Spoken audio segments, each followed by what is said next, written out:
देखिए बच्चों, क्वेश्चन है अ प्लेन इलेक्ट्रोमैग्नेटिक वेव कह रहे हैं। देखिए, a plane electromagnetic wave of frequency 20 megahertz travels in free space along the positive x direction at a particular point in a space and time. The electric field vector of the wave is this, then the magnetic field vector of the wave at that point is। अगर बेटा एक electromagnetic wave हमारे पास में free space में जा रही है तो जाहिर सी बात है कि उसकी जो स्पीड है that is c is equal to 3 into 10⁸ metre per second, और हम जानते हैं कि E is equals to b times c।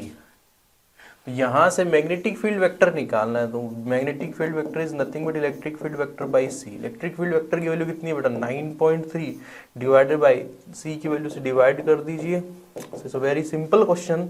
कितना जाएगा, I think it's 3.1 multiply by 10⁻⁻8 Tesla. तो 3.1 into 10⁻⁸ is in option number 1, it is the correct answer. अच्छा, इसके अंदर देखिए इन्होंने कहा है कि z component z component z component z component. हो सकता है कि आपको ऐसे भी दिया हो by is equals to 3.1 into 10⁻⁸, तो क्या वो आपका गलत हो जाता? आइए चेक करते हैं कैसे करते हैं।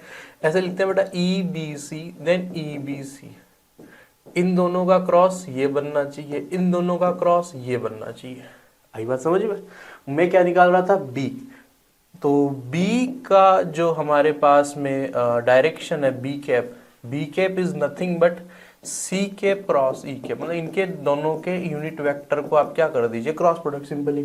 तो देखिए in a free space along the positive x direction, तो पॉजिटिव एक्स डायरेक्शन में अगर प्रोपेगेट कर रही है तो plus I cap cross E y में दे रखा है then J, then of course B is nothing but K cap, और K कैप अलोंग होता है बेटा Z की डायरेक्शन। तो ये जो आपका B कंपोनेंट आया ये Z के अलोंग आया, that is 3.1 into 10⁻⁸ Tesla. This is your complete answer, option number is the correct. Thank you.